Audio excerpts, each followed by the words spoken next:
A paz do Senhor, tudo bem com vocês? Eu sou a missionária Rosana Bastos e esse aqui é o seu canal de testemunho. Não só canal de testemunho, mas também canal de palavra, canal onde nós vamos falar um pouco da palavra do Senhor, algumas expressões bíblicas e também nós estaremos fazendo um clamor no finalzinho desse vídeo. Então, não saia daqui, fica aqui comigo até o final deste vídeo, onde você vai receber informações valiosas que vão acrescentar a tua fé.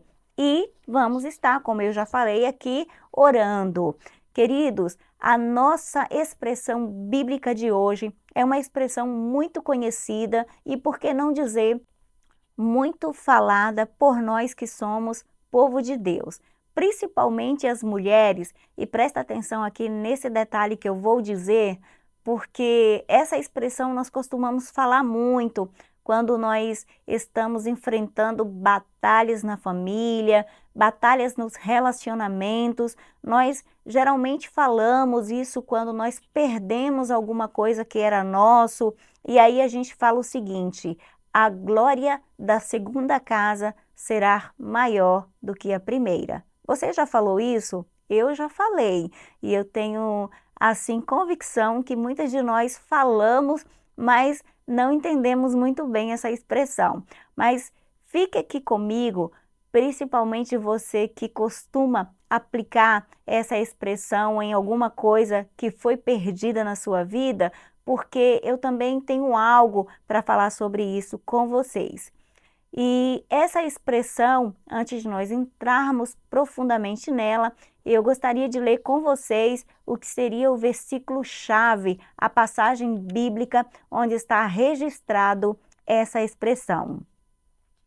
No livro do profeta Ageu, capítulo 2, versículo 9, diz assim: a glória desta última casa será maior do que a primeira, diz o Senhor dos Exércitos, e neste lugar darei a paz. Para a gente poder entender melhor essa comparação, porque aqui se trata de uma comparação, o profeta está dizendo que a glória de uma segunda casa seria maior do que a da primeira.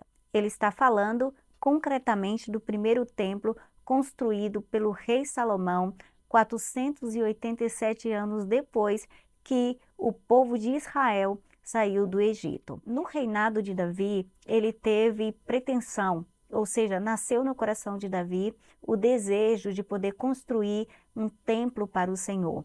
Mas Davi, ele não foi o autor da construção do templo conforme desejava, porque através do profeta Gade, Deus falou para Davi que ele não seria essa pessoa que construiria, já que Davi era um homem de guerra, que havia derramado muito sangue, mas que um descendente de Davi teria esse privilégio. O filho de Davi, que assumiria o reino depois da sua morte, ele teria então esse privilégio de estar sendo o construtor do templo, da casa do Senhor ali em Jerusalém.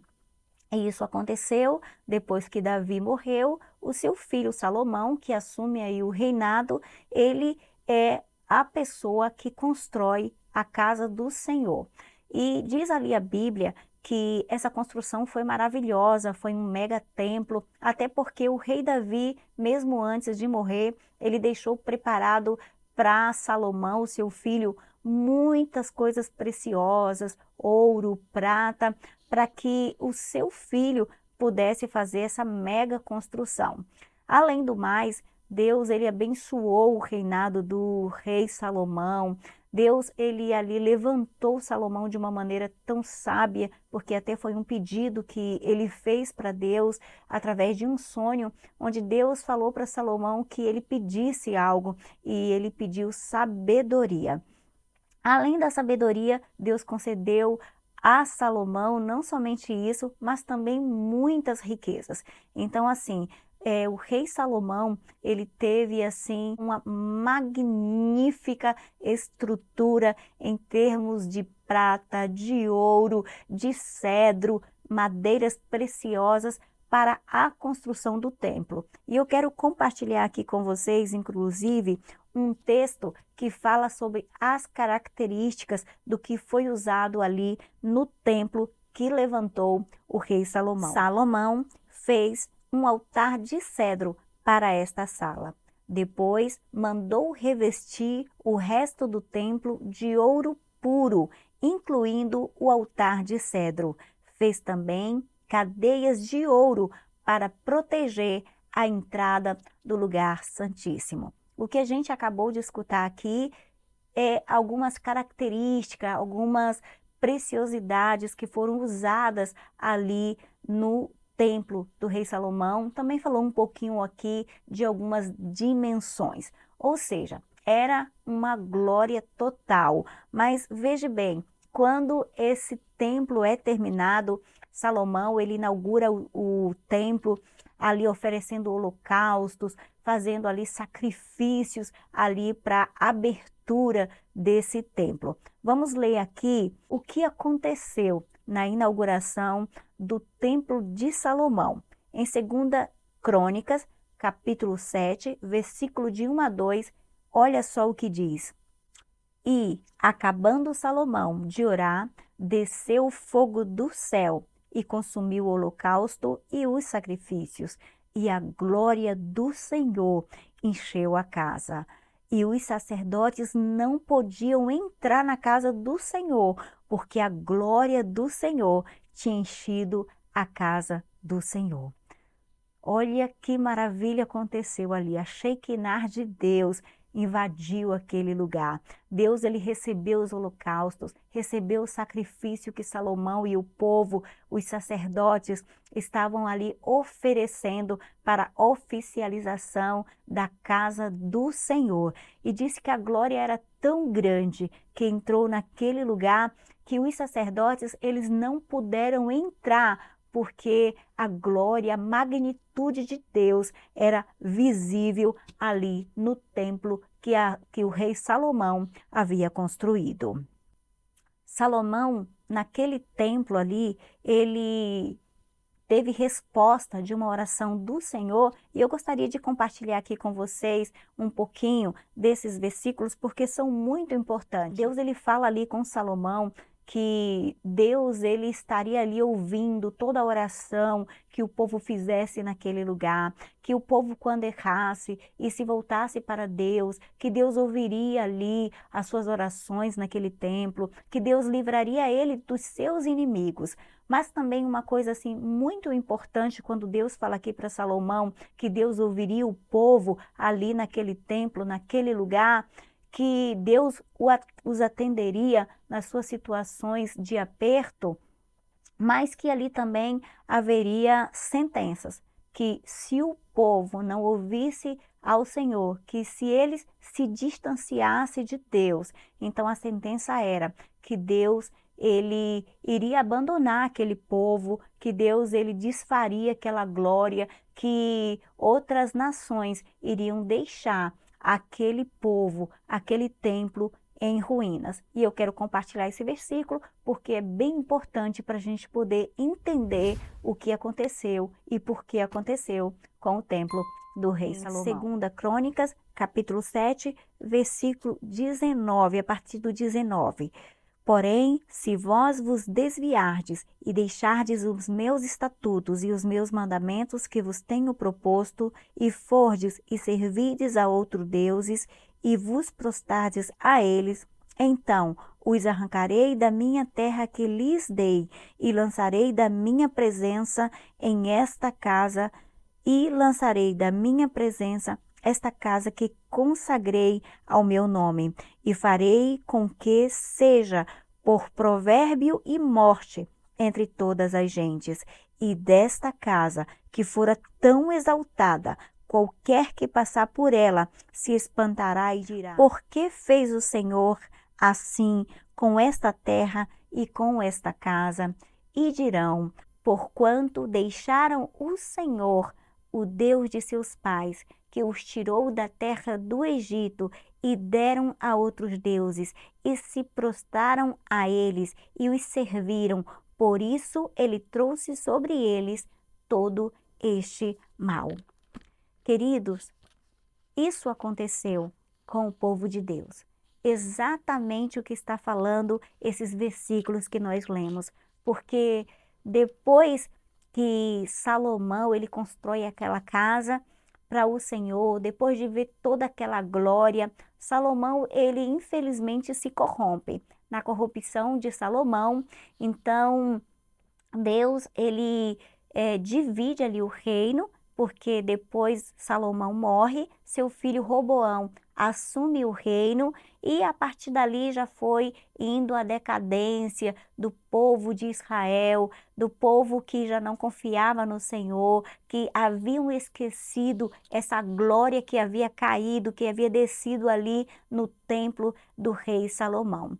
Então Deus ele divide ali o reino entre Roboão e Jeroboão, assim fica conhecido o reino do sul, que é o reino de Judá, e o reino do norte. Vamos voltar aqui ao nosso centro do nosso assunto, que é sobre o templo. Então, depois dessa corrupção do povo, Deus ele entrega, ele sentencia o povo a um exílio. O rei da Babilônia, Nabucodonosor, leva o povo de Israel para o cativeiro. Por causa então dessa desobediência, eles receberam ali a sentença de ficarem 70 anos no exílio babilônico. Enquanto isso, o povo, outros povos foram ali para Jerusalém, destruíram o templo, sob comando do rei Nabucodonosor, aquele templo magnífico foi destruído, aqueles ouros, os utensílios, as vasilhas, o rei da Babilônia levou para o templo dos seus deuses e o povo de Deus, ele mais uma vez ali começa a sofrer fora da sua terra, fora do seu povo. Mas depois desse exílio e depois dessa sentença, 70 anos depois, Deus ele dá a oportunidade por amor a Davi, pela palavra que Deus disse ali, que ele estaria com os descendentes de Davi e também porque ele é um Deus maravilhoso, um Deus que todas as vezes que nós vamos e pedimos para ele perdão, que nos arrependemos dos nossos pecados, ele se volta para nós.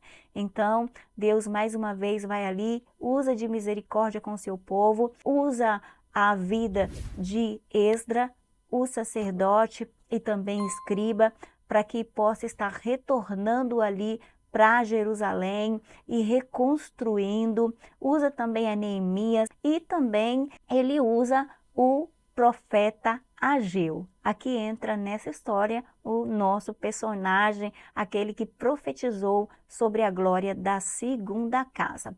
Então, houve também um tempo que aquele povo que começou a reconstrução, aquele povo que estava no exílio, mas que foi chamado a voltar para a terra de Israel, eles se desanimam diante de problemas, de perseguições, e a gente aqui pode mencionar uns que são bem conhecidos, como Sambalate, Tobias e Gesem, alguns dos que queriam impedir a obra, que queriam atrapalhar.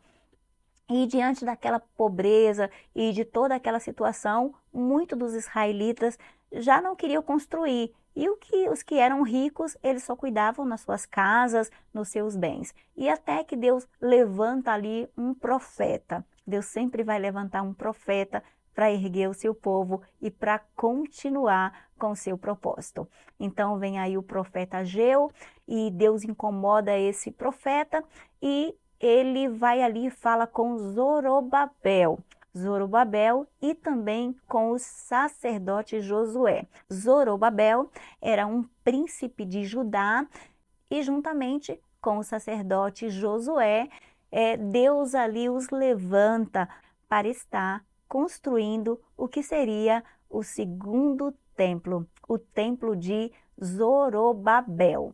E é com esses personagens, Zorobabel, que Deus ele usa aqui o Ageu para dizer que a glória da segunda casa seria maior do que a primeira, ou seja, incentivando Zorobabel e também o sacerdote Josué para que fosse ali, né, construir o segundo templo, e que essa construção Deus aprovava e também garantia que a glória dele seria maior do que a glória que desceu no primeiro templo do rei Salomão. Finalmente, a obra de Zorobabel, ela é terminada no ano 515 antes de Cristo. E nós vamos ler aqui o que foi que aconteceu quando o segundo templo começou a ser construído, quando na verdade ali foi colocado os primeiros fundamentos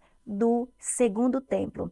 Aqui no livro de Esdras, capítulo 3, e a partir do versículo 11, preste bem atenção o que está escrito para a gente poder entender. Porque a sua benignidade dura para sempre sobre Israel. E todo o povo jubilou com grande júbilo quando louvou o Senhor pela fundação da casa do Senhor. Porém, muitos sacerdotes e levitas e chefes dos pais, já velhos, que viram a primeira casa sobre o seu fundamento, vendo perante os seus olhos esta casa, choraram em altas vozes, mas muitos levantaram as vozes com júbilo e com alegria, de maneira que não discernia o povo as vozes de alegria das vozes de choro, porque o povo jubilava com tão grande júbilo que as vozes se ouviam de muito longe. Esse versículo é bem interessante porque ele narra aqui que aquele povo que haviam se reunido ali para a restauração de Jerusalém e para a construção do novo templo, estavam ali povos mais antigos que haviam participado e assistido o que seria o grande templo do rei Salomão, e também o povo mais recente, mais jovem, que estava participando de uma primeira construção, reconstrução de um templo. Então, assim, os que eram novos se alegravam pelo templo, mas os que eram mais antigos, eles se entristeciam, eles choravam, porque eles ficavam assim pensando, meu Deus, não é a mesma coisa. Então, a pergunta é aqui, onde está, na verdade, a glória da segunda casa que tanto nos falou, que tanto falou o profeta Ageu? E a gente vai entender melhor, e eu gostaria que você prestasse muita atenção, porque é bem interessante e importante não só para o povo daquele tempo, mas também para nós entendermos o porquê que mesmo diante de um templo que não tinha a mesma magnitude do antigo templo, ele trazia uma informação preciosa. Ele dizia que a glória daquele templo, daquela casa, seria maior do que a primeira. A primeira conclusão é que aquele templo, ele seria maior em glória do que o primeiro, porque aquele seria futuramente o lugar aonde Jesus seria apresentado por Maria e por José. Sim, aquele templo, ele recebeu ali o Senhor Jesus quando foi apresentado. Então, por isso que Ageu ele estava dizendo que seria maior, porque ele, na verdade, ele estava apontando profeticamente para a vinda do Messias, para o Senhor, para o próprio Deus que veio aqui como homem, mas também como Deus, e ele entrou pessoalmente naquele templo. E essa é a maior glória. E não só isso, o Messias, ele também veio e morreu por nós, e depois ele fez de nós o próprio templo do Senhor. Um outro fundamento que tem também essa expressão de Ageu é a seguinte: Deus também quis mostrar para o povo que a glória dele não está nas aparências, não está na magnitude, não está na riqueza.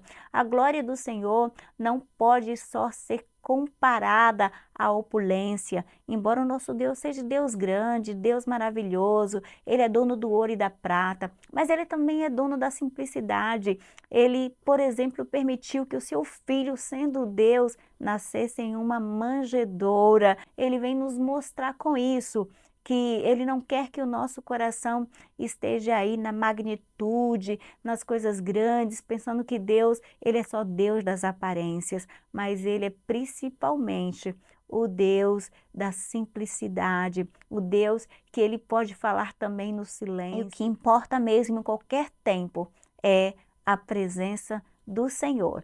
E como eu falei, para você que ficou aqui me esperando, você que é mulher como eu, ou homem, que também costuma dizer aquela expressão no sentido onde as coisas já estão destruídas, onde um casamento já está destruído, a família já está destruída, e você pega esse versículo aqui, essa expressão do profeta Ageu, e você fala assim: eu vou esperar. Eu vou reconstruir. Eu sei que o meu Deus, Ele é Deus das segundas chances, das segundas oportunidades, e eu viverei outra vez isso que eu perdi, porque a glória da segunda casa será maior da primeira. Eu posso particularmente dar um pouco essa interpretação, porque um dia pensando sobre esse versículo, eu pensei: Senhor, mas onde está mesmo aqui a glória da segunda casa nessa expressão? Porque eu também fiz essa comparação.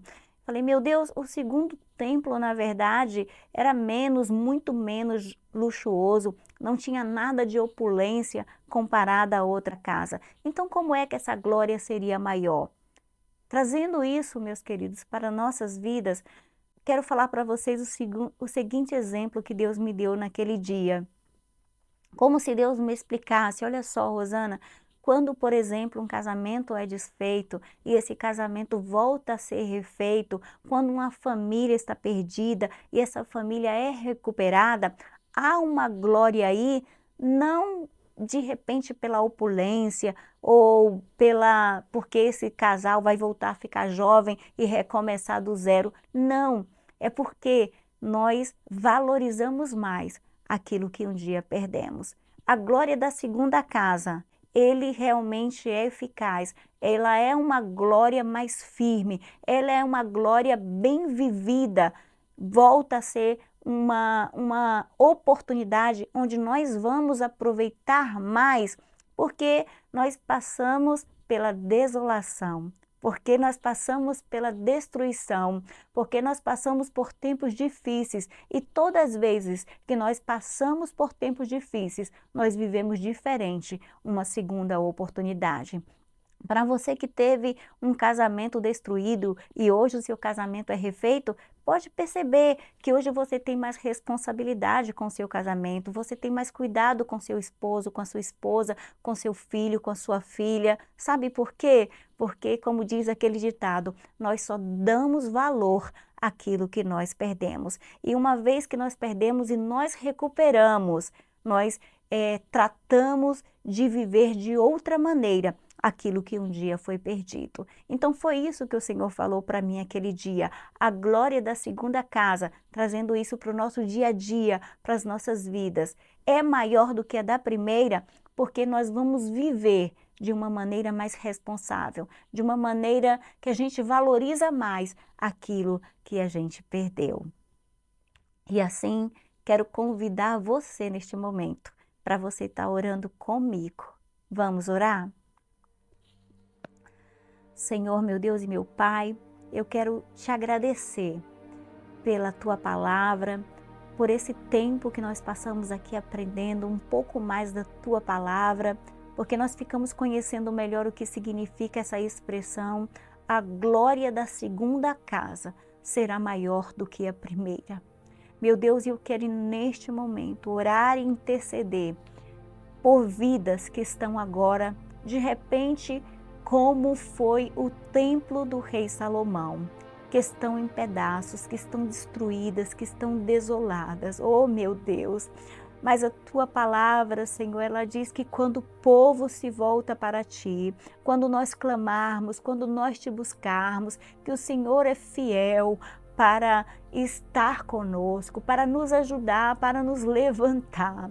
Senhor, a tua palavra diz que a glória da segunda casa será maior do que a primeira. E nós queremos neste momento, ó Deus, nos render aos teus pés, te pedir, Senhor, nos tira de todo exílio, nos tira de toda escravidão. Senhor, liberta nossas famílias, liberta, Senhor, os nossos cônjuges, liberta, Senhor, a nossa casa. Vem fazer com que a gente venha viver a glória da segunda casa, não somente, Senhor, na nossa família, nos nossos ministérios. Senhor, que o Senhor possa nos recuperar, possa nos refazer, possa nos reconstruir, nos reerguer. Pessoas que estão agora, Senhor, assistindo, Senhor, este momento, que estão nos acompanhando aqui, que está me acompanhando neste momento e que ela precisa, Senhor, de uma reconstrução. Vem reconstruir, Jesus, a vida desta pessoa, a saúde desta pessoa. Oh, meu Deus, que ela possa viver isso aí, meu Deus, nessa saúde dela. Que a glória da segunda casa, Senhor, seja maior do que a primeira. Que o Senhor venha levantar esta pessoa desta cama. Que o Senhor venha fazer coisas lindas na vida dela, para que ela possa dizer que só o Senhor é Deus, que só Deus pode dar outra oportunidade, que Deus é um Deus de compaixão. Oh, meu Deus amado, meu Deus querido, eu te peço pela vida de mães que estão sofrendo pelos filhos, que estão agora, Jesus, pagando preços com jejum, com oração, que estão buscando de Ti, Senhor, uma palavra, que estão esperando em Ti, na promessa, naquilo que o Senhor fez, que o Senhor levantou profetas, como o Senhor levantou o profeta Ageu, o Senhor também já levantou profeta na vida dessas pessoas que estão me ouvindo, para dizer que a glória da segunda casa seria maior do que a primeira. Oh, meu Deus, que o Senhor possa fazer isso. A glória foi bem maior, meu Deus, porque foi o próprio Jesus que foi apresentado naquele templo. Então, Jesus, que o Senhor possa entrar na vida desta pessoa, no seu casamento, na sua história, mudar, Senhor, o curso da sua vida. E nós já te louvamos e te agradecemos em nome de Jesus. Amém. Amém? Nós vamos ficando por aqui e você não pode esquecer que na terça-feira nós estaremos aqui, se Deus quiser, com o nosso testemunho. E nas quintas-feiras é o dia do nosso Palavra de Valor. Obrigado pela sua companhia, que Deus te abençoe, que a glória da segunda casa possa estar aí com você. E não se esqueçam, os sonhos não envelhecem.